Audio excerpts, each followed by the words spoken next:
Assalamu alaikum, and peace be to all of my brothers and sisters in the San Francisco Bay Area chapter of CAIR.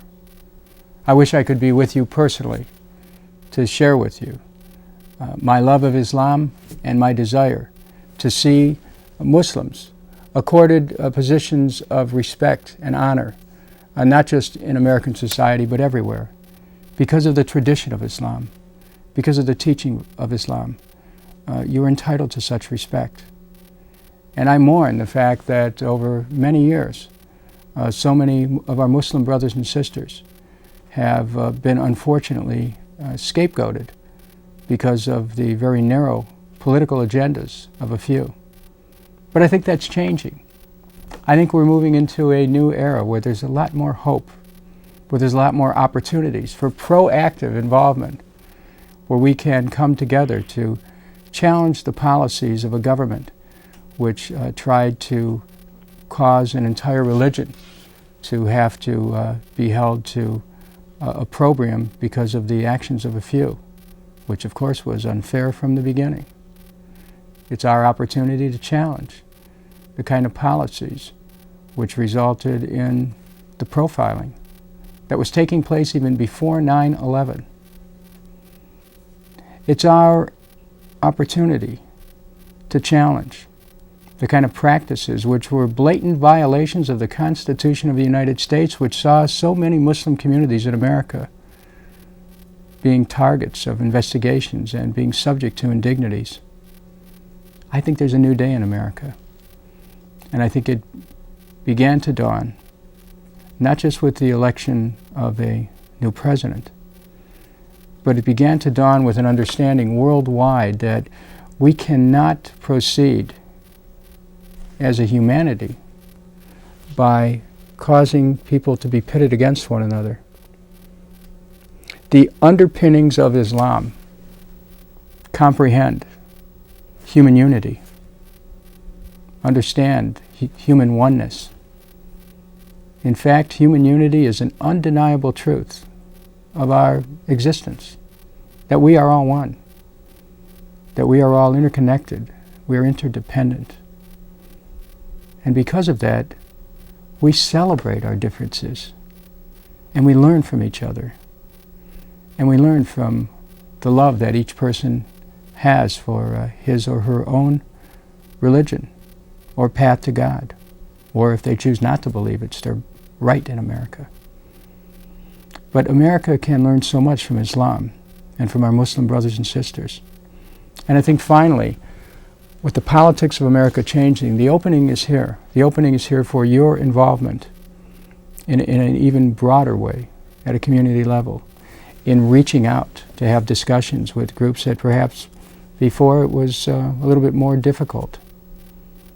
In the Cleveland area over the past few years, we've worked to encourage dialogue between Muslims, Christians, Jews, and it resulted in the first Middle East Forum, which gave us an opportunity in Cleveland to have people come to an understanding of how, of what their perceptions were of what was going on in the Middle East, what their experience was. The world cannot get to peace without the active participation of the Muslim community, both in the United States and abroad. And I think there is such an opening, and people are so willing to do this. And they've always been willing to do it. Just have to have active partners, people who are ready to participate, people who put away the stereotypes, people who put away religious prejudice, and people whose hearts are open, people who understand the beauty of Islam, and who are ready to open up to discussion, understanding the innate and inherent equality of all of us, according each other mutual respect, according each other the dignity that every human being is entitled to believe in their own spiritual path and have the access to do it, which our Constitution guarantees. When I look at what's going on in the Middle East, we cannot have a path towards peace unless we actively engage the Muslim community in the United States for its involvement as well as abroad.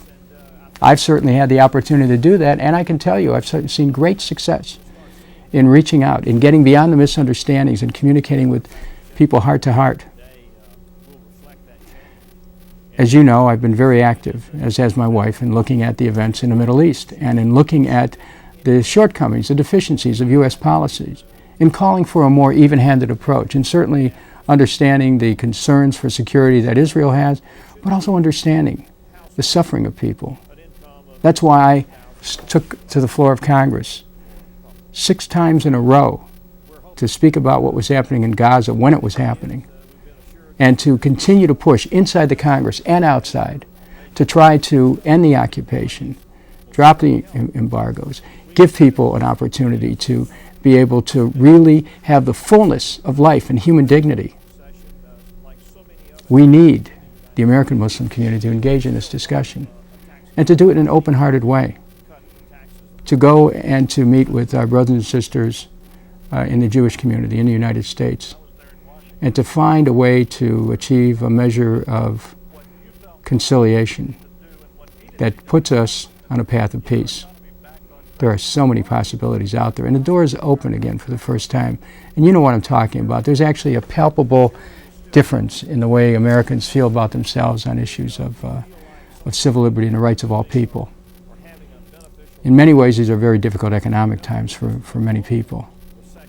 But when you keep your eyes focused on the bigger picture, which involves not simply the material world, but the spiritual world as well, you know that there is no challenge that we cannot surmount.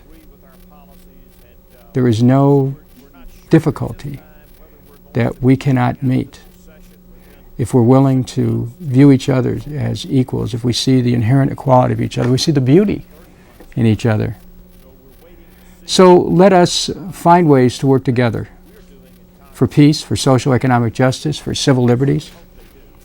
Let us find ways to continue to make a contribution to this country that we love and to this world which has so much potential for positive change. And let's continue to have America live its dream of respect for all religions and of freedom of religion. That is such an important principle in this country. And as we continue to promote respect for Muslims and Islam, which CAIR is involved in, it certainly is important for us to remember our capacity to bring about that positive change. So thank you. Assalamu alaikum. And understand that I look forward to working with you as we move into the future. Good day.